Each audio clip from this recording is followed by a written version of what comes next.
И това е генератор на атмосферна вода. Извличайки влага от въздуха, ние стимулираме изпарението. Заедно с изпаренията от повърхността също се издига и микро и нанопластмаса. Атмосферните генератори на вода филтрират водата и отстраняват от нея всички примеси. Когато се използват масово, атмосферните генератори се превръщат в изкуствен филтър, вграден във водния цикъл на планетата. След няколко години активно използване на атмосферни генератори на вода, океанът и атмосферата ще бъдат значително почистени. Океанът отново ще започне да отвежда топлината в атмосферата. Оттам тя ще отиде в космоса. Това ще смекчи разрушителното действие на катаклизмите. Освен това, при интензивно изпаряване, океанът се охлажда. Домашният хладилник работи по същия начин. Масовото приложение на атмосферни водни генератори ще охлади атмосферата и ще я направи по-малко влажна.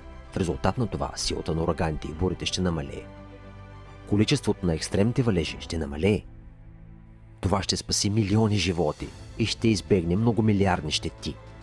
Технологията на атмосферните генератори на вода е жизненно важна за оцеляването на всички. Това е отговорът на един от най-често задаваните въпроси в коментарите. Как да почистим океана от всички замърсявания? Няма нужда да филтрирате водата от океана, просто я вземете от въздуха. Предлагаме ви да се запознаете с пълната версия на документалния филм, който разказва за вече работещите инсталации на АГВ и плановете за по-нататъчното им внедряване и разпространение.